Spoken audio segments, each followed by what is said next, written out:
상문은 임의로 먹방을 찍고 있어. 난 이번에는 이 신라면 탕사발면에다가 이 페트병 참이슬이가 끊기나 그래서 보너스를 유리병 참이슬까지 샀네.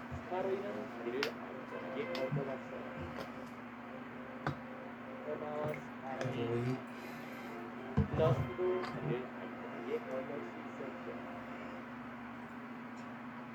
스카로이는 물에 잠긴 승려 앞에서 관심을 받았어. 대박이 퍼지면서 강물이 수도를 뒤덮고 여기 지나가면 우리 흘러들어서 사실에 불이 꺼져볼 텐데. 잘하냐? 그래서 물때 죽지 않게 이야기를 하고 있었어. 스카로이는 최대한 살살 달려서 반대쪽으로 건너갔어. 그러자 언덕을 또 살펴보죠. 하지만 스카로이가 이기장을 이겼어. 스카로이는 집 부부를 살렸어. 그런데 문제가 생겼죠. 제재수에 풍랑과 풀린 거예요. 나무들은 대굴대굴 언덕을 둘렀어요. 그곳에서 레니아가 오고 있었죠. 이거 어떡하지? 레니아한테 부딪히겠네. 스카로이는 그걸 알리려고 했지만 레니아는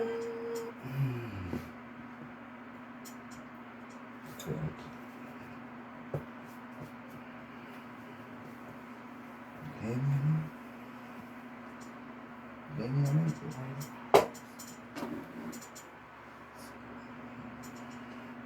무슨 일이야? 스카로이?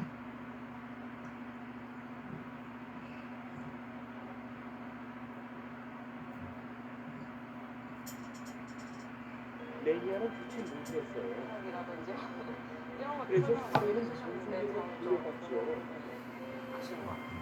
참나무가 참이라고 스카로이의 몸에 부딪혔죠. 아버지가 사는 학교에서 아버지의 빈자리를 채워온 줄로 벌써 3년째. 문제다. 레니아는 무사해서 기뻤죠. 하지만 스카로이는 슬퍼 보였어요. 무슨 일이었을까? 레니아가 물었어요. 그래서 그 소리를 듣고 부쩍 뛰어올랐어. 그래서 그랬더니 기차들이 날 부르셨어. 이젠 몸도 울컥하고 난 걱정이야. 훌륭한 기관차가 레니아는 깜짝 놀랐어요. 레니아는 깜짝 놀랐어요. 난 방금 날 끔찍한 사고에서 구해줬잖아. 러스트가 다리 건너는 거랑 런턴이 강 건너는 것도 도와줬다면서? 넌 내가 아는 최고로 용감한 기관차야. 하지만 스카로이는 전혀 그런 것 같지가 않았어요. 구두에 가야 했지만 왠지 굳이 맞죠.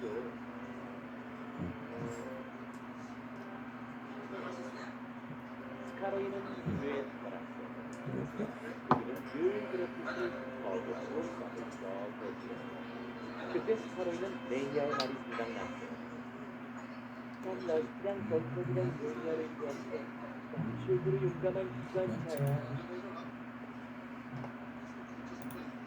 스카로이는 씩씩하게 기적을 누렸어. 안녕 여러분, 난 스카로이예요. 그러자 놀랍게도 일꾼들이 다 대답을 했죠. 했죠. 안녕 스카로이. 안녕, 스카로이.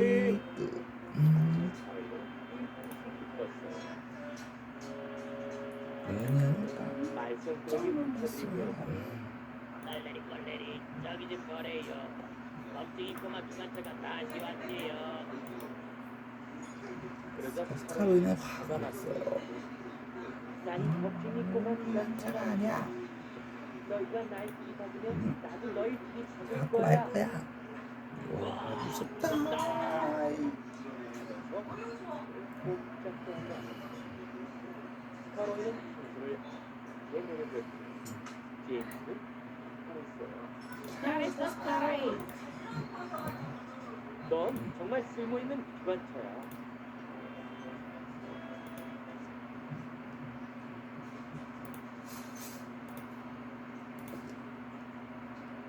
레니아는 깜짝 놀랐어요.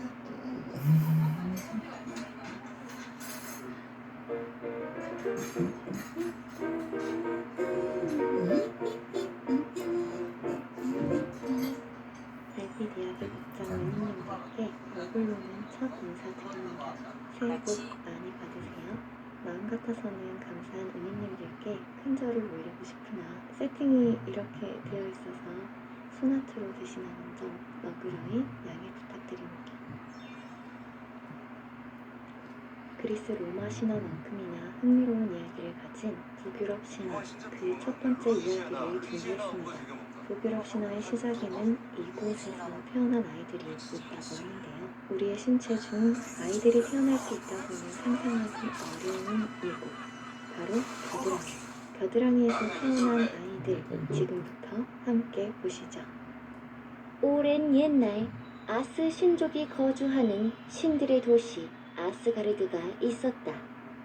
아스가르드의 왕이자 신들의 지도자인 오딘은 그의 아들이자 천둥의 신인 토르, 오딘의 의형제이자 장난의 신인 로키를 데리고 자신이 만든 아름다운 경관을 내려다보았다. 토르, 로키, 주변을 둘러봐라. 산도, 강도, 하늘도, 별도 다 내가 만든 것이다. 오딘은 감격에 찬 목소리로 토르와 로키를 뒤돌아보며 말했다. 어떻게 만들었는지 궁금하지 않으냐? 세 사람은 모닥불을 피우고 둘러앉아 불에 구운 고기와 함께 벌꿀술을 들이켰다. 배도 부르고 분위기가 무르익자 오딘이 다시 입을 열었다. 내가 이 세상을 무엇으로 만들었는지 이야기해주마. 태초에 세상에는 아무것도 없는 텅 빈 공간이 있었다.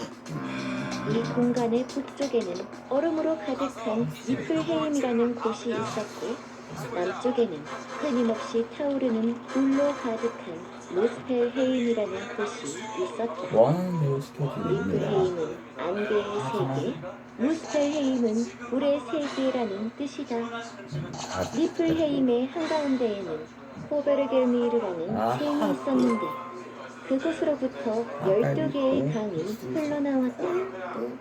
무스펠헤임에서는 수르트라는 거인이 불칼을 휘두르며 불꽃을 뿜어냈다. 이 북쪽과 남쪽 사이의 텅 빈 공간을 빈눈가 가프라고 불렀는데 니플헤임의 호베르겔미르 강이 텅 빈 빈눈가 가프로 흘러서 빙하가 되었다. 그러나 어느 날 남쪽의 무스펠헤임의 뜨거운 공기가 니플헤임의 차가운 서리를 녹이기 시작했다. 서리가 녹아 똑똑똑 떨어지는 물방울이 되었는데 이 물방울에서 생명체가 태어났다. 그것이 바로 태초의 서리거인 이미르였다. 이미르는 태어나자마자 잠을 자며 쉴 새 없이 자식을 낳았다. 그는 잠든 사이에 겨드랑이에서 땀을 흘렸는데 그 땀에서 수많은 거인 딸과 아들이 태어났다. 아빠, 어우, 축축해. 다리 사이에서 흘린 땀에서는 머리가 6 달린 거인 트루드겔미르가 태어났다. 이미르 외에도 물방울에서 태어난 존재가 또 있었는데 그것은 바로 거대한 암소 아우둠라였다. 거인 이미르는 이 아우둠라가 만든 우유를 마시고 살았는데 우유를 마시면서부터 점점 더 몸집이 거대해졌다. 아우둠라는 소금기가 있는 얼음을 주로 핥아먹었는데 어느 순간 갑자기 얼음산에서 사람의 머리카락이 나타나기 시작했다. 아니, 이게 뭐야? 그렇게 아우둠라가 사흘 동안 얼음을 핥자 둘째 날에는 남자의 머리가 나타났다. 셋째 날에는 건장한 몸 전체가 드러났다. 이 남자가 바로 최초의 신이자 북유럽 신들의 조상인 불이었다. 신들 또한 거인 이미르처럼 자손을 낳았는데 불이는 태어나자마자 자신의 아들 보리를 낳았다. 그런데 불이와 보르 부자는 거인들과 사이가 나빠 툭하면 거인들의 공격을 받기 일쑤였다. 귀찮은 놈들, 이번에야말로 없애버리겠다. 아버지, 거인족이 사살건건 공격해 오는데 우린 대체 뭘 할 수 있죠? 그러게 말이다. 우리가 거인들보다 몸집도 작고 힘도 없으니 별 수 없구나. 그런데 재미있게도 이런 상황 속에서 보르는 거인족 여성 메스틀라와 사랑에 빠지고 말았다. 거인족 여성은 얼굴도 크고 몸도 크고 그만큼 아름다움도 크지. 오히려 좋아. 그렇게 보르와 베스틀라 사이에서 용감하고 힘센 세 아들이 태어났는데 그들의 이름은 오딘, 빌리, 배였다. 이렇게 훗날 모든 신과 인간의 아버지가 되는 오딘과 그의 형제들로부터 위대한 북유럽 신화의 이야기가 펼쳐지게 된다. 북유럽 신화의 배경이 되는 북유럽은 어떤 곳일까? 북유럽은 말 그대로 유럽 대륙에서 가장 북쪽에 있는 지역으로 대표적인 나라로는 화산으로 이루어진 섬 아이슬란드, 노르웨이, 덴마크, 스웨덴, 핀란드가 있고 이를 모두 포함해서 스칸디나비아 반도라고 부른다. 스칸디나비아 반도는 서쪽 해안을 따라 멋진 골짜기 피오르드가 펼쳐지고 내륙은 습과 호수로 가득하다.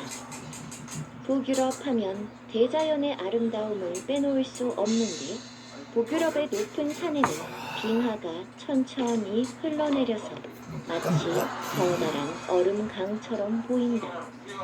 밤이 길어지는 계절에는 하늘에 마법 같은 오로라가 펼쳐지곤 한다. 산 아래로 내려오면 빽빽하게 자란 나무가 끝없이 이어지는 숲이 있고 스웨덴과 핀란드 사이에서는 숲 사이로 수많은 호수도 볼 수가 있다. 숲을 지나 북쪽으로 올라가면 낮고 드넓은 땅, 툰드라가 있다. 이런 비현실적인 자연 경관 덕분에 북유럽은 애니메이션, 영화, 게임 등의 배경으로 자주 등장한다. 영화 겨울왕국 속 엘사와 안나가 사는 가상왕국 아렌데이도 노르웨이의 베르겐이라는 도시를 모델로 만들어졌다고 한다. 멋지게 뻗은 산들 사이로 바닷물이 길게 파고든 골짜기, 절벽 위에서 폭포처럼 쏟아지는 하얀 물줄기와 겨울이 되면 유리처럼 반짝이는 얼어붙은 폭포는 멋진 북유럽의 풍경과 닮아있다. 겨울에는 매서운 추위를 자랑하는 이 북유럽의 자연 환경이 바로 북유럽 신화의 탄생과 연결된다. 먼 옛날 북유럽 지역에 살던 사람들에게 춥고 거친 환경은 두려움의 대상이었다.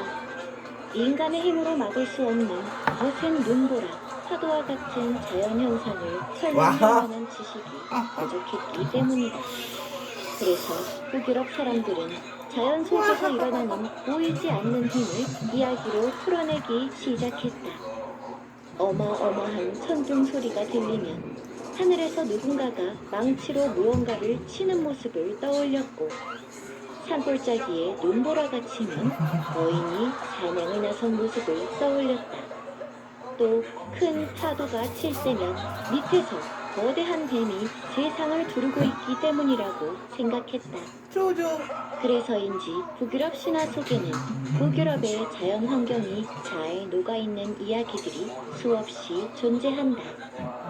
북유럽 신화를 만들고 믿었던 사람들은 게르만 민족으로 이들은 원래 스칸디나비아 반도에 살다가 유럽 전역으로 퍼져나가 오늘날의 북유럽 국가들과 독일, 잉글랜드, 스위스 등의 조상이 되었다. 그 중에서도 뛰어난 항해술로 유명했던 바이킹 시인들이 북유럽 신화를 널리 알린 1등 공신들이다. 앞으로 등장할 북유럽 신화 속 신들의 성격 또한 개성이 넘친다. 모든 신들은 한 가지 모습만 보여주는 것이 아니라 마치 인간처럼 악한 면과 선한 면을 모두 보여준다. 하늘의 왕으로서 절대적으로 선하고 질서를 지키는 존재로 그려지는 동양의 신과는 또 다른 모습이다. 무엇보다도 신과 인간만 존재하는 것이 아니라 거인, 드워프 같은 다양한 종족이 등장한다. 북유럽 신화의 다양한 이야기들 속에서 이들은 서로 원하는 것을 얻기 위해 대가를 치르기도 하고 두려움을 이겨내고 맞서기도 한다. 아울곡 신간도서 북유럽 신화 1권과 함께하는 달빛 이야기 극장 홈, 달빛 북유럽 신화. 다음 이야기도 기대해주세요. 더 흥미롭고 재미있는 이야기를 찾으신다면 스튜디오 은자의 창작동화 신비한 502 잡화점을 전국 온 오프라인 서점에서 만나보세요. 우리 아이의 독서 습관을 위한 달빛 이야기 극장 인간편 도서도 잊지 마세요.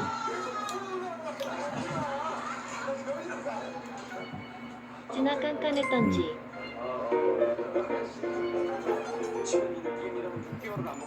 달빛 이야기 극장의 복귀를 응원해주시는 은희님들께서 정성스러운 댓글을 남겨주고 계십니다.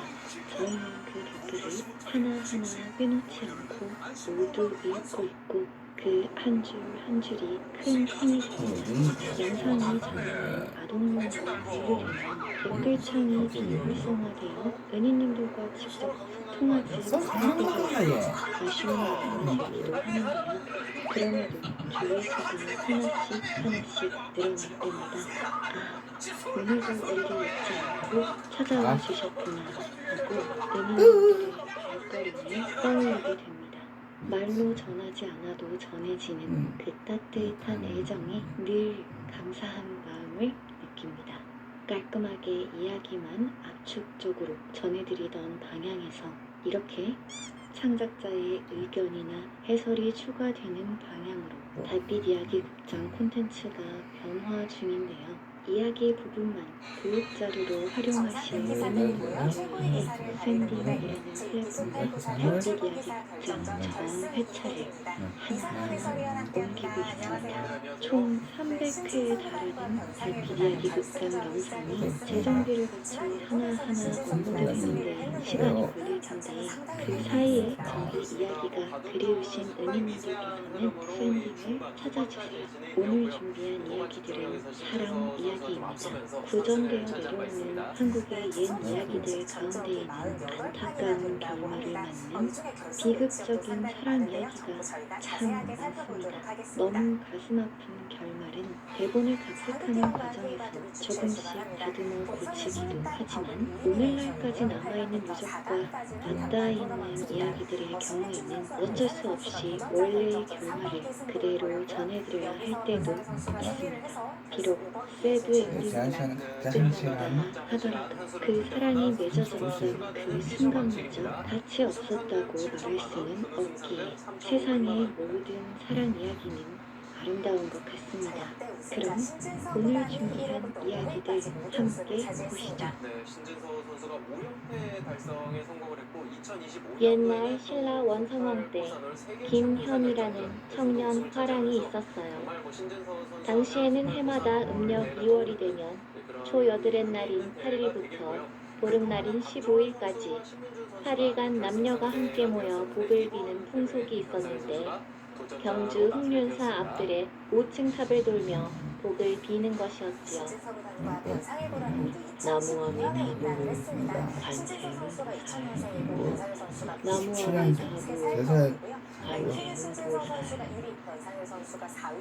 밤늦도록 연불을 하며 삽돌이를 한 김현이 이제 그만 마치고 집으로 돌아가려고 주위를 둘러본 순간 그는 입을 떡 벌리고 말았어요. 너무나 아리따운 여인이 자기 뒤를 쫓아 탑돌이를 하고 있던 것이었지요. 여인이 어찌나 아름다운지 어둠 속에서도 홀로 빛을 내는 듯 했어요. 김현은 그녀에게 말을 걸고 싶었지만 연불을 외며 탑을 도는 그녀의 모습이 너무도 경건해 보여 용기를 낼 수 없었어요. 잠자리에 누운 김현의 머릿속은 그 여인의 생각으로 가득했어요. 내일 그 남자를 또 만나게 된다면 꼭 말을 걸어보리라. 다음 날 밤 김현은 홍련사 경내에 들어서자마자 여인을 찾아 눈을 이리저리 굴렸는데 여인은 벌써부터 탑돌이를 하고 있었어요.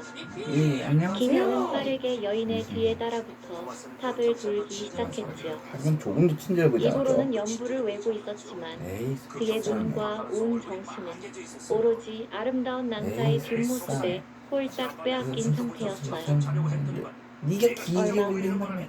그녀가 선배를 올리고 탑을 떠나려 할 때 죄송합니다. 김현은 용기를 내 그녀에게 인사를 드리고 말을 싶어서. 걸었어요. 경찰은 날카롭게 물었어요.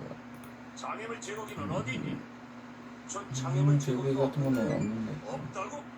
경찰은 더욱 날카로워졌죠. 울기 시작했지요. 토마스 바퀴를 보더니 입으로는 그런 거 연구를 없음. 외고 있었지만 그의 눈과 온 정신은 선로로 오로지 보내야지. 아름다운 바퀴를 남자의 달려야 돼. 뒷모습에 홀딱 앞에는 빼앗긴 장애물 제거기를 달아야 상태였어요. 하고. 만에 하나 얼마 사람이나 후 동물이 바퀴 아래로 그녀가 끌려들어가는 선배를 바퀴 올리고 위에서 탑을 떠나려 할 때 그런데 위험하게 그냥 김현은 용기를 내 그녀에게 말을 걸었어요. 넘게 다녔습니다. 하지만 사고로 남자. 낸 적은 없습니다. 아니 계속 이렇게 당했단 김현의 말이야. 부름에 여인은 고개를 돌려 그를 바라보았어요. 법 위반. 남자, 실례지만 내 말을 좀 들어주시오. 겁먹지 마시오. 나 이상한 사람 아니오. 여인은 처음에는 놀란 듯했지만 늠름한 김현의 모습에 금세 얼굴이 붉어졌어요. 두 사람은 첫눈에 서로에게 강한 끌림을 느끼게 된 것이었지요. 나는 성 안에 사는 김현이라고 하오. 남자는 뉘신데 밤마다 탑돌이를 하시는 것이오. 저는 아삼이라 하옵니다. 김현은 여인의 팔을 붙잡고 그녀를 똑바로 위험한 바라보며 건 저희도 잘 알고 있습니다. 어젯밤 탑돌이를 법은 하며 법입니다. 우연히 남자를 본 순간부터 지금까지 내 머릿속은 남자 생각으로 가득하오. 남자, 옷깃만 스쳐도 법입니다. 인연이라고 하는데 우리가 이렇게 만난 것은 하늘이 준 명분이라 할 수 있지 않겠소? 기관사 정말 미안하게 됐네요. 내가 그대를 따라가도 되겠소?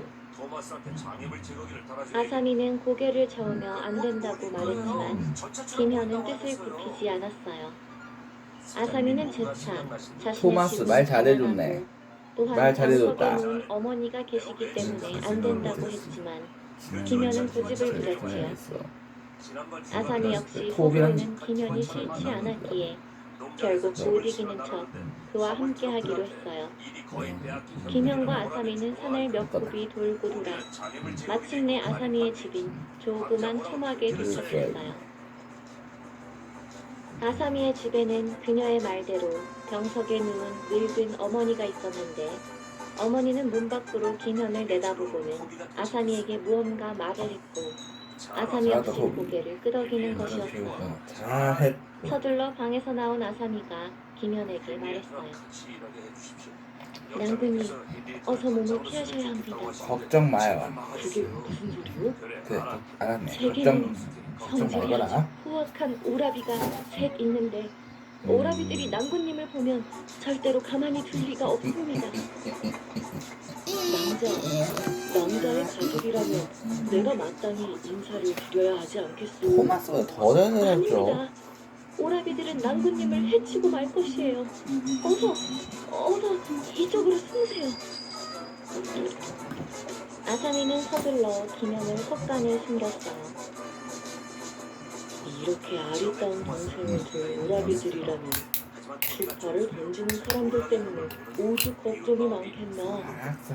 내가 오라비들 앞에서 그 정도 처신도 못할까봐 남자도 참. 헛간에 숨은 김현은 본인의 모습이 우스꽝스러워 금방이라도 나가고 싶었지요. 그런데 곧 문 밖에서 걸걸한 목소리들이 들려왔어요. 어머니 다녀왔습니다. 어머니 다녀왔습니다. 다녀왔습니다. 나 왔다, 동생아. 헛간 문틈으로 밖을 내다본 김현은 그만 너무 놀라 헉 하고 외마디 소리 없는 비명을 질렀어요. 마당에는 커다란 호랑이 세 마리가 마리가. 있었던 것이에요. 오라버니들 오셨어요? 오셨습니까? 피곤하시죠? 얼른 들어가서 쉬셔요. 여인은 태연하게 호랑이들에게 말을 거는 것이 아니겠어요? 그런데 호랑이들이 킁킁대기 시작했어요. 동생아, 네? 인간 누린내가 나는 것 뭐? 같다. 너 인간을 숨겨둔 것은 아니겠지? 김연의 심장은 쿵쿵 뛰었어요. 호랑이가 헛간 쪽으로 다가오기 시작했어요. 그때 아사미가 슬쩍 호랑이 앞을 막아서며 말했어요. 오라버니, 70. 인간이 여기 왜 있겠어요? 저도 사태를 맞추게 방금 들어왔어요. 안녕하십니까, 신입니다. 지난주 강원 원주고를 걷고 서울 챔피언이니까 서울 한성과학고가 오늘 2연승에 도전합니다. 것 아니오 형님? 저희 갖고 있는데 한성과학고는 무슨 연승을 이어갈 때 누군가 보이는데 진짜 멋있죠. 사람 짧은 거 알고 시청자들 도전팀을 만나고 있어요. 김현은 자신이 지식대결, 도대체 무한 무엇을 열정, 본 것인지 정확 알수 퀴즈. 없었어요.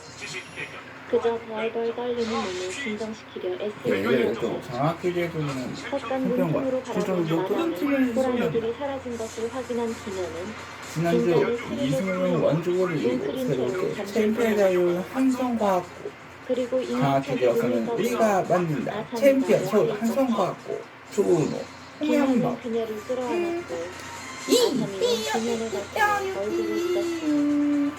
둘은 그렇게 헛간에서 밤을 함께 보내게 두 되었어요. 소녀 이제는 우승이도 호야 아침이 충남천하 되어 독일여고 헛간에 해가 들자 아사미와 오해리, 김현이 조심스레 홍세현, 헛간 문을 열었어요. 문 밖으로 나가려던 김현과 아사미는 뜻밖의 광경에 멈칫하고 말았어요. 정확히도 우승을 마당에는 커다란 충남 호랑이 세 문산 마리가 문산 눈을 대공 부라리고 앉아있었던 성기차 것이었죠. 추교환 김현은 아사미를 가슴에 등지로 숨겼고 두 다리는 사시나무 깔듯 떨렸어요. 호랑이 울음소리는 너무 문제여, 커서 어서 오라. 하늘과 땅이 충남 다 울리는 가산 것만 아산 같았어요. 온양고 김영호 남승원 그런데 그때였어요. 하늘에서 웬 물소리가 들려오는 것이 아니겠어요? 네. 아야 챔피언 누가 찾아갈 것인가. 쩌렁쩌렁한 소리에 호랑이 세 마리도 놀라 움직임을 멈추었어요. 호랑이 형제, 네 형제. 내가 너희 형제를 오늘은 우리가 세상에 내보내지. 우리가 하나도 단주를 할게 성정하라고 했고. 언제 뭐, 구원과 갱포를 우리가 일삼으라고 화이팅. 했느냐? 니는 승희야, 운명을 우리구나. 인정에 치고 맹맹 거. 멈추지 못하니 그의 은혜는 너를 받아 마땅할 것이다.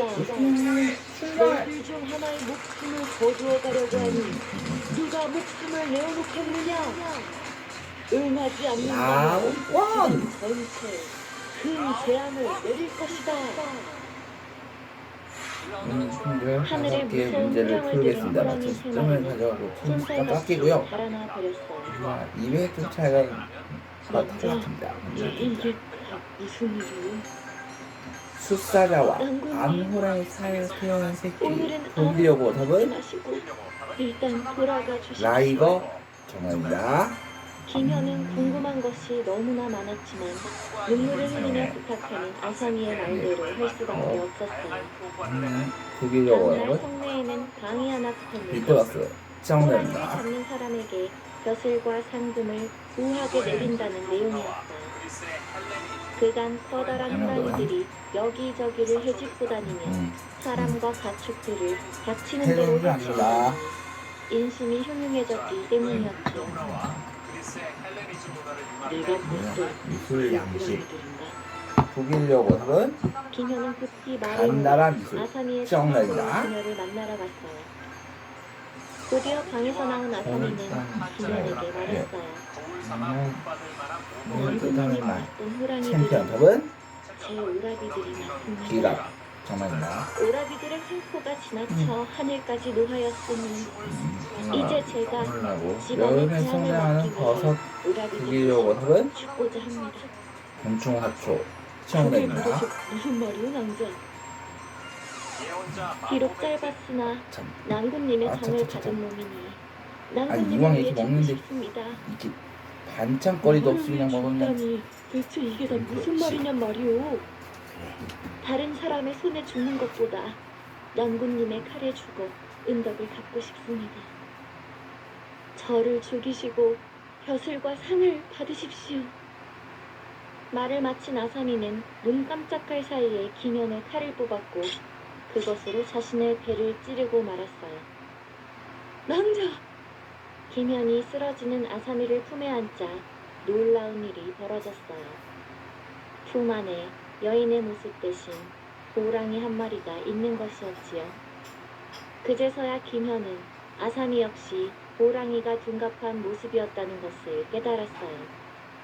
오라비들의 죄를 그녀가 조금으로 대신해서 갚으며 동시에 김현에게는 벼슬을 받게 한 것이었지요.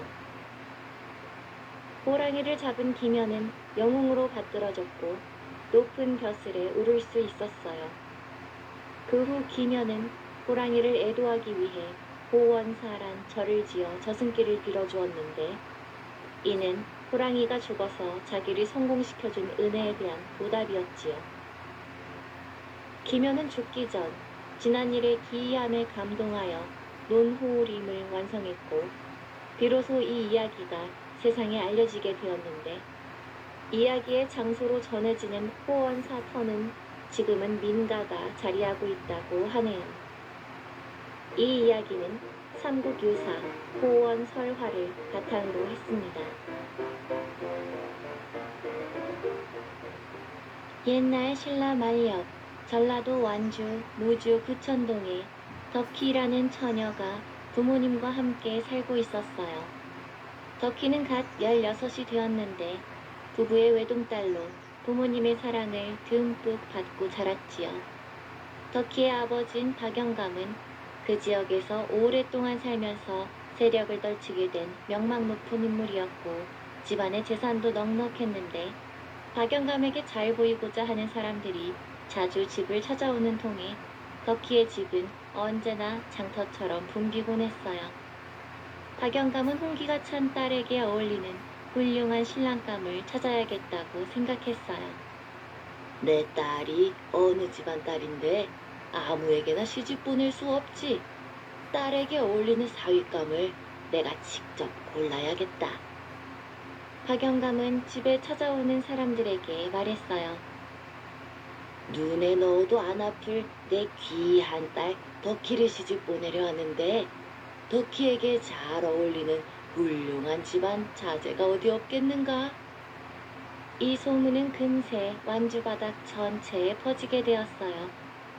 안 그래도 부유한 자들이 모여 살기로 소문난 무주 구천동에서도 이름난 집안인 박영감 집안에서 외동딸의 사위감을 고른다는 소문에 수많은 총각들이 모여들었어요. 어디 보자. 박영감은 완주의 총각들을 하나하나 뜯어보았지요. 박영감은 총각들의 용모와 나이, 지위와 집안을 모두 깐깐하게 따져 살펴보았는데 어찌나 깐깐했던지 무려 1년 동안 사위감을 고르지 못했어요. 그러고도 결국에는 도저히 눈에 차는 인물이 없어 혀를 차고 말았지요. 엥, 내 딸이 어떤 딸인데 완주 지방 총각들 중에는 내 딸의 짝이 없구만. 다음 해에 박영감은 부인과 함께 이번에는 청주 지방으로 사위감을 고르러 갔어요.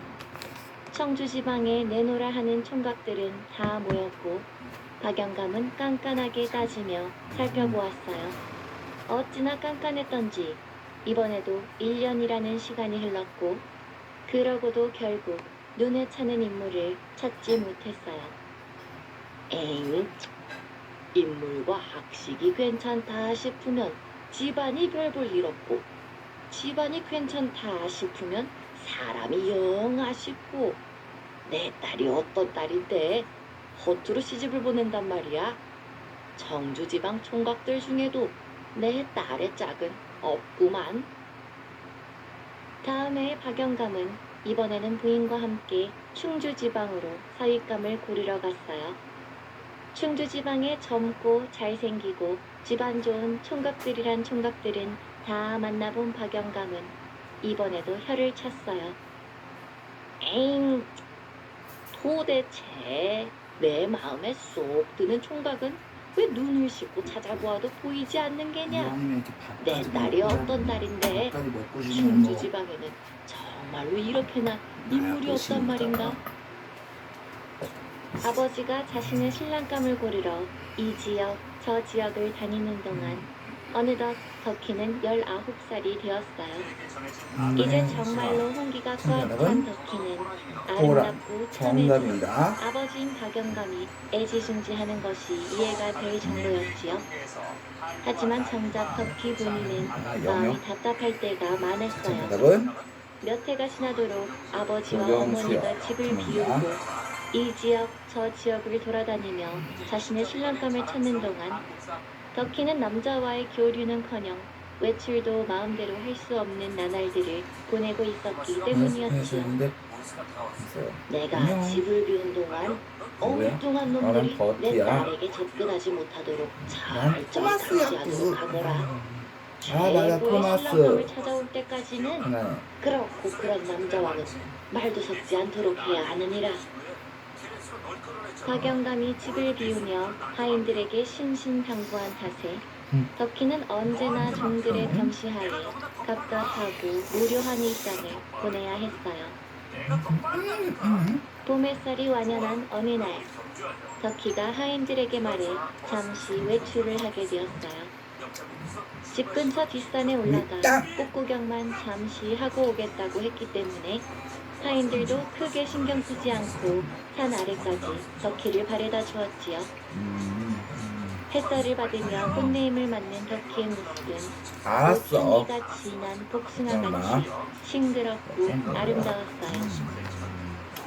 그런데 풀과 꽃을 관찰하며 산에 오르던 덕희는 문득 한 초막을 발견하게 되었어요. 아니, 이 산중턱에 웬 집이 있담? 덕희는 호기심에 초막에 가까이 갔어요. 초막 입구에는 칼과 창들이 주렁주렁 매달려 있었지요. 처음 보는 광경을 이상스럽게 바라보던 덕희는 깜짝 놀라고 말았어요.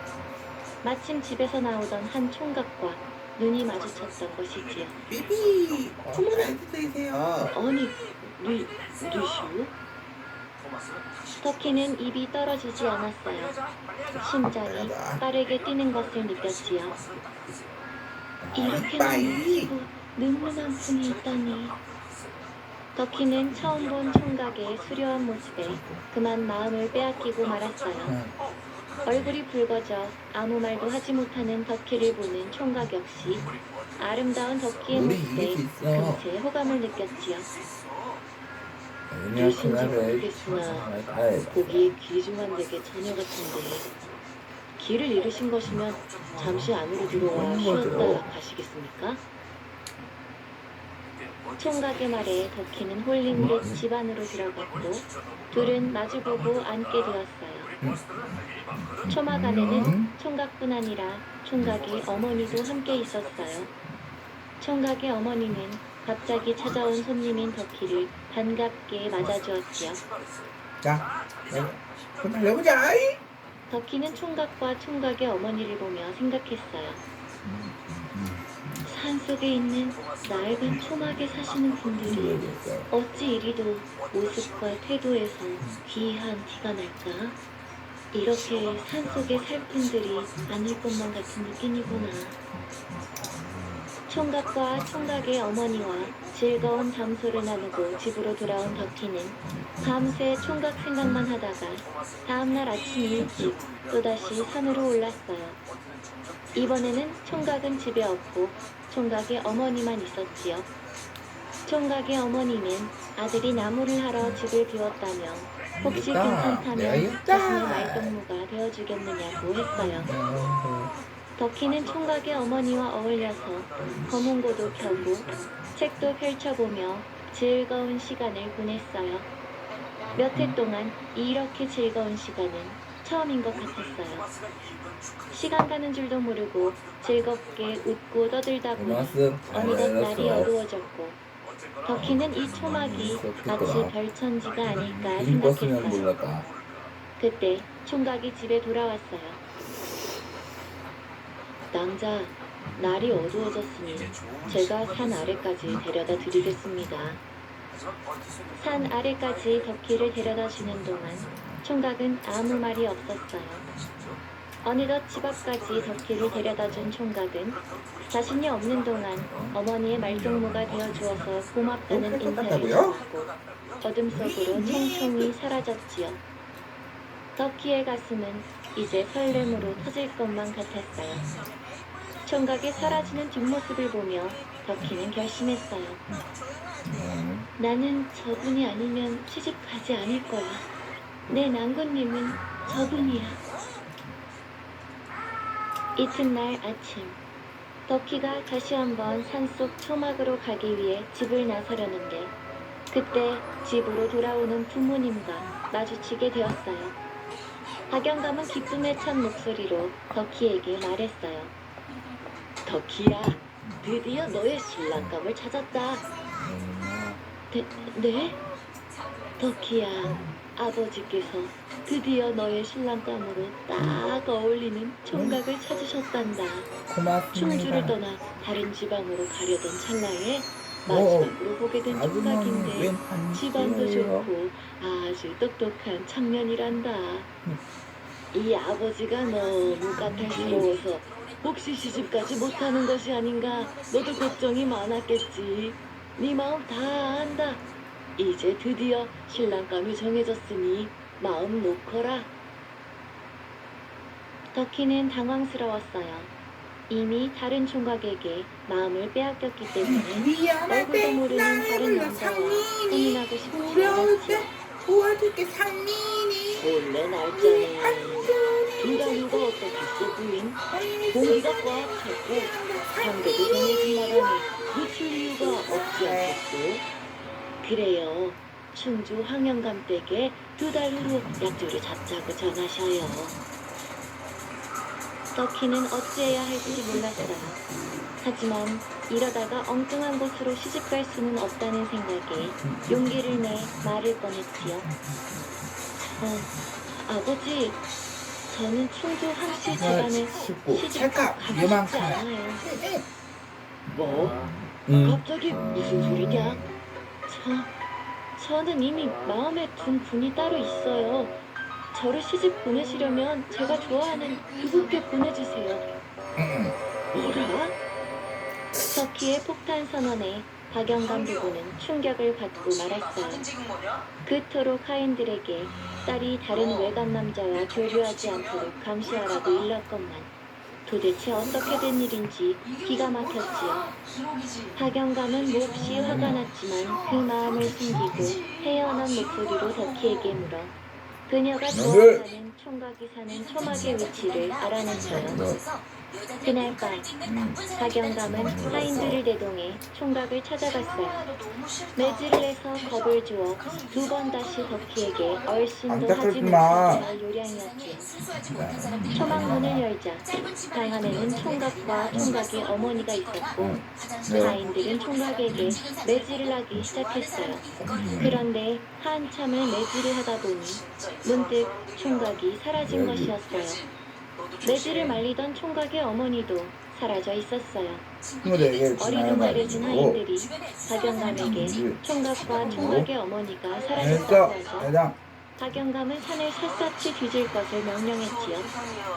하지만 하인들이 밤새 찾아보아도 모자의 모습은 보이지 않았어요. 박영감은 희한한 일이라 생각하고 집에 돌아왔는데 덕희에게는 거짓을 말해서라도 더 이상 엉뚱한 생각을 하지 않게 해야겠다고 볼일도 생각했어요. 간지 언제 화장 그래서 사용하는 거짓으로 예지대원. 총각이 죽었다고 전하게 되었지요. 총각이 아버지에 의해 매맞아 죽었다는 소식을 접한 덕희는 큰 충격을 받았어요. 아무 죄도 없는 그분이 나 때문에 내가 그분을 마음에 품었기 때문에 그만 덕희는 총각의 비극적인 소식을 접한 그날 밤 몰래 집을 나왔어요. 혼례를 얼마 앞두지 않은 신부가 사라지자 덕희네 집은 난리가 났어요. 박영감과 부인은 종교를 풀어 딸을 찾았지만 아무리 찾아도 그녀를 찾을 수 없었지요. 그러다 겨우겨우 덕희로 보인다는 처녀의 소문을 듣게 되었는데 상민이 큰 슬픔에 국정과 안전을 위해서 중이 되어 그 상민이가 속에서 간다면 불공을 들이고 있다는 것이었지요. 상민이 딸이 산 너머 절에 있다는 소식을 들은 근데- 박영감과 부인은 딸을 찾아 나섰어요. 너무 놀라고 당황해서 부부가 종들을 데리고 산을 넘는데 맞아. 갑자기 억수 같은 비가 쏟아지기 시작했어요. 눈앞이 보이지 않을 정도로 쏟아지는 빗속을 달려 마침내 절이 있는 냇가에 이르렀는데 그때 절이 있던 동산이 냇물에 떠내려가기 시작하는 것이 아니겠어요? 이게 무슨 일이냐? 덕희야! 덕희야! 박영감과 그의 한민이들아. 어머니는 딸의 이름을 외치며 떠내려가는 동산을 따라갔어요. 동산은 그들의 목소리는 들리지 않는다는 듯 동실동실 떠내려가고 있었지요. 상민이랑 점점 거세지는 물살이 좋아. 도중에 동산을 따라가는 것을 좋아. 포기해버렸고 박영환 부부도 멀어지는 동산을 넉넉히 바라볼 수밖에 없었어요. 그 물에 떠내려온 알았어, 동산은 대장. 한참을 둥실둥실 그럼 이동해 배우들 부탁할게. 마침내 어느 지역에서 멈춰 머물렀어요. 동산은 마치 원래 그곳에 있던 것처럼 평온했고 동산 위 절도 탑도 그대로였지요. 그리고 절 안에서는 머리를 깎은 덕희가 나왔어요. 덕희는 절에 머물며 초막에서 만났던 총각의 넋을 위로하며 어떡하지? 불공을 드렸어요. 그리고 총각에게 해를 입히려 했던 자신의 부모님을 위해서도 정성을 들였지요. 그런데 덕희가 머무는 동산의 평화는 그리 오래가지 못했어요. 동산이 떠내려온 동네에 우연히 방문한 무주 사람들 중 몇몇이 동산을 알아보기 시작한 것이었지요. 그들은 이 동산은 무주현에서 떠내려왔으니 자기네 땅이라고 하며 지역 사람들에게 돈을 내놓으라며 괴롭히기 시작했어요. 덕희는 그들을 원망하지 않고 그들을 위해서도 묵묵히 정성을 들였어요. 그러자 동산과 그 안에 있던 절과 탑은 점차 물과 땅속으로 가라앉기 시작했고 마침내 탑 지붕을 꼼짝마! 넘고 상민 위. 묻히게 되었답니다. 네. 이 상민 이야기는 위. 대전시 동구 내탑동에 내려오는 이야기를 바탕으로 했습니다. 지금은 대청댐의 건설로 거의 물에 잠기게 된 이 지역에는 금강에 홍수가 나면서 무주로부터 떠내려온 섬이 있었다고 합니다. 그 섬에는 절이 있었는데 절은 무너지고 탑 지붕만 남고 미쳤다 해서 내탑이란 명칭이 붙었다고 하네요. 뭐 스타야 알 수 있어요. 카메라 휴대폰을 이용해 네. 허락 없이 타인의 신체에 불을 촬영하면 성범죄로 발금형을 선고받고 신상이 도주될 수 있어요. 잘못된 성인식을 가진 사람들이 허락을 받지 않고 남의 신체를 촬영하는데 신병한 범죄인 만큼 우리 친구들은 꼭 기억해 주세요. 그래서 물표를 어떻게 해야 될까? 정말 신문지가 펴서 덮여있지 않는지 살펴봐. 첫 번째 이야기를 드리겠습니다. 그렇지만 시작에는 지나치게 가까이 사람이 없는지 주의한다. 전체 중 아이들이 태어날 수 있다고 상상하는 정도는 모두 정답. 겨드랑이에서 태어난 네. 지금부터 함께 다음에 보시죠. 다시 만나요. 오랜 옛날 아스 신족이 거주하는 신들의 도시 아스가르드가 있었다. 아스가르드의 왕이자 신들의 지도자인 오딘은 그의 아들이자 천둥의 신인 토르, 오딘의 의형제이자 장난의 신인 로키를 데리고 자신이 만든 아름다운 경관을 내려다보았다. 토르, 로키, 주변을 둘러봐라. 산도, 강도, 하늘도, 별도 다 내가 만든 것이다. 오딘은 감격에 찬 목소리로 토르와 로키를 뒤돌아보며 말했다. 어떻게 만들었는지 궁금하지 않으냐? 세 사람은 모닥불을 피우고 둘러앉아 불에 구운 고기와 함께 벌꿀술을 들이켰다. 배도 부르고 분위기가 무르익자 오딘이 다시 입을 열었다. 내가 이 세상을 무엇으로 만들었는지 이야기해 주마. 태초의 세상에는 아무것도 없는 텅 빈 공간이 있었다. 이 공간의 북쪽에는 얼음으로 가득한 니플헤임이라는 곳이 있었고 남쪽에는 끊임없이 타오르는 불로 가득한 무스펠헤임이라는 곳이 있었다. 니플헤임은 안개의 세계, 무스펠헤임은 불의 세계라는 뜻이다. 니플헤임의 한가운데에는 호베르겔미르라는 샘이 있었는데 그곳으로부터 12개의 강이 흘러나왔다. 무스펠헤임에서는 수르트라는 거인이 불칼을 휘두르며 불꽃을 뿜어냈다. 이 북쪽과 남쪽 사이의 텅 빈 공간을 긴눈가가프라고 불렀는데 니플헤임의 호베르겔미르 강이 텅 빈 긴눈가가프로 흘러서 빙하가 되었다. 그러던 어느 날 남쪽의 무스펠헤임의 뜨거운 공기가 니플헤임의 차가운 서리를 녹이기 시작했다. 서리가 녹아 똑똑똑 떨어지는 물방울이 되었는데 이 물방울에서 생명체가 태어났다. 그것이 바로 태초의 서리거인 이미르였다. 이미르는 태어나자마자 잠을 자며 쉴 새 없이 자식을 낳았다. 그는 잠든 사이에 겨드랑이에서 땀을 흘렸는데 그 땀에서 수많은 거인 딸과 아들이 태어났다. 아빠, 어우, 축축해. 다리 사이에서 흘린 땀에서는 머리가 6 달린 거인 트루드겔미르가 태어났다. 조용. 이미르 외에도 물방울에서 태어난 존재가 또 있었는데 그것은 바로 거대한 암소 아우둠라였다. 거인 이미르는 이 아우둠라가 만든 우유를 마시고 살았는데 우유를 마시면서부터 점점 더 몸집이 거대해졌다. 아우둠라는 소금기가 있는 얼음을 주로 핥아먹었는데 어느 순간 갑자기 얼음산에서 사람의 머리카락이 나타나기 시작했다. 아니, 이게 뭐야? 그렇게 아우둠라가 사흘 동안 얼음을 핥자 둘째 날에는 남자의 머리가 나타났고 셋째 날에는 건장한 몸 전체가 드러났다. 이 남자가 바로 최초의 신이자 북유럽 신들의 조상인 불이었다.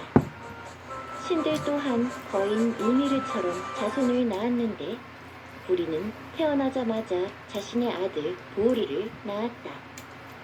그런데 부리와 보르 부자는 거인들과 사이가 나빠 툭하면 거인들의 공격을 받기 일쑤였다. 귀찮은 놈들, 이번에야말로 없애버리겠다. 아버지, 거인족이 사사건건 공격해 오는데 우린 대체 뭘 할 수 있죠? 그러게 말이다. 우리가 거인들보다 몸집도 작고 힘도 없으니 별 수 없구나. 그런데 재미있게도 이런 상황 속에서 보르는 거인족 여성 베스틀라와 사랑에 빠지고 말았다. 거인족 여성은 얼굴도 크고 몸도 크고 그만큼 아름다움도 크지. 오히려 좋아. 그렇게 보르와 베스틀라 사이에서 용감하고 힘센 세 아들이 태어났는데 그들의 이름은 오딘, 빌리, 베였다. 이렇게 훗날 모든 신과 인간의 아버지가 되는 오딘과 그의 형제들로부터 위대한 북유럽 신화의 이야기가 펼쳐지게 된다. 북유럽 신화의 배경이 되는 북유럽은 어떤 곳일까? 북유럽은 말 그대로 유럽 대륙에서 가장 북쪽에 있는 지역으로 대표적인 나라로는 화산으로 이루어진 섬 아이슬란드, 노르웨이, 덴마크, 스웨덴, 핀란드가 있고 이를 모두 포함해서 스칸디나비아 반도라고 부른다. 스칸디나비아 반도는 서쪽 해안을 따라 멋진 골짜기 피오르드가 펼쳐지고 내륙은 습과 호수로 가득하다. 북유럽 하면 대자연의 아름다움을 빼놓을 수 없는데 북유럽의 높은 산에는 빙하가 천천히 흘러내려서 마치 커다란 얼음강처럼 보인다. 밤이 길어지는 계절에는 하늘에 마법 같은 오로라가 펼쳐지곤 한다. 산 아래로 내려오면 빽빽하게 자란 나무가 끝없이 이어지는 숲이 있고 스웨덴과 핀란드 사이에서는 숲 사이로 수많은 호수도 볼 수가 있다. 숲을 지나 북쪽으로 올라가면 낮고 드넓은 땅, 툰드라가 있다. 이런 비현실적인 자연 경관 덕분에 북유럽은 애니메이션, 영화, 게임 등의 배경으로 자주 등장한다. 영화 겨울왕국 속 엘사와 안나가 사는 가상왕국 아렌데이도 노르웨이의 베르겐이라는 도시를 모델로 만들어졌다고 한다. 멋지게 뻗은 산들 사이로 바닷물이 길게 파고든 골짜기, 절벽 위에서 폭포처럼 쏟아지는 하얀 물줄기와 겨울이 되면 유리처럼 반짝이는 얼어붙은 폭포는 멋진 북유럽의 풍경과 닮아있다. 겨울에는 매서운 추위를 자랑하는 이 북유럽의 자연 환경이 바로 북유럽 신화의 탄생과 연결된다. 먼 옛날 북유럽 지역에 살던 사람들에게 춥고 거친 환경은 두려움의 대상이었다. 인간의 힘으로 막을 수 없는 거센 눈보라, 파도와 같은 자연현상을 설명할 만한 지식이 부족했기 때문이다. 그래서 북유럽 사람들은 자연 속에서 일어나는 보이지 않는 힘을 이야기로 풀어내기 시작했다. 어마어마한 천둥 소리가 들리면 하늘에서 누군가가 망치로 무언가를 치는 모습을 떠올렸고 산골짜기에 눈보라가 치면 거인이 사냥을 나선 모습을 떠올렸다. 또 큰 파도가 칠 때면 밑에서 거대한 뱀이 세상을 두르고 있기 때문이라고 생각했다. 그래서인지 북유럽 신화 속에는 북유럽의 자연 환경이 잘 녹아있는 이야기들이 수없이 존재한다. 북유럽 신화를 만들고 믿었던 사람들은 게르만 민족으로 이들은 원래 스칸디나비아 반도에 살다가 유럽 전역으로 퍼져나가 오늘날의 북유럽 국가들과 독일, 잉글랜드, 스위스 등의 조상이 되었다. 그 중에서도 뛰어난 항해술로 유명했던 바이킹 시인들이 북유럽 신화를 널리 알린 1등 공신들이다.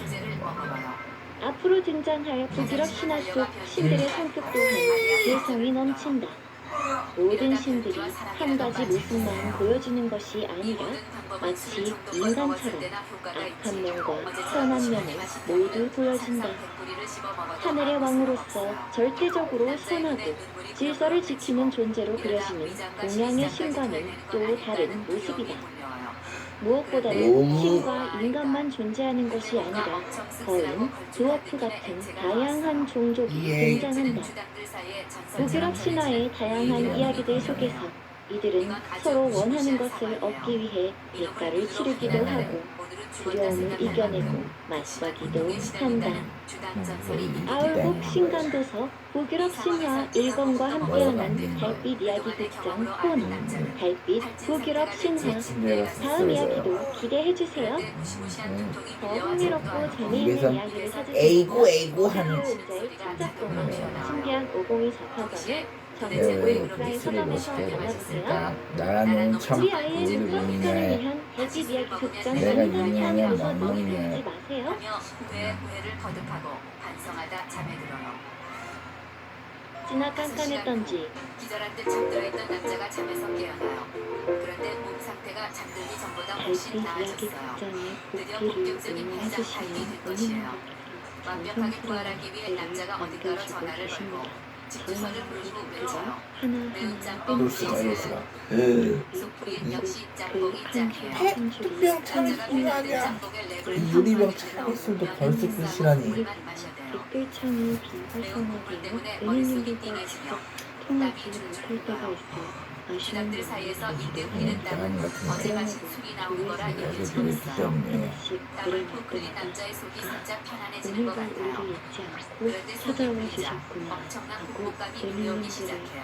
발걸음을 왜 이렇게 떠올리고 과한 있어 다음 날엔 뱃속에 거지가 100명쯤 들어앉은 것처럼 허기가 지는지 진짜 모르겠어요. 모르겠어요. 남자는 냉장고를 열어 제끼고 먹을 수 있는 것 모두 꺼내 닥치는 대로 먹어대기 시작해요. 쪽으로 전해드리려는 뱃속에 끊임없이 방향이다. 녹취물을 이렇게 투입하던 남자의 위장에서 창작자의 묵직한 의견이나 신호가 오기 해설이 시작해요. 추가되는 방향 남자가 다시 댓글 화장실로 이야기 극장 달려가요. 콘텐츠가 그런데 영화 오 전 마이 갓. 이야기 부분만 응가에서 무시무시할 교육자료를 정도로 활용하신 강력한 알코올향이 피어나요.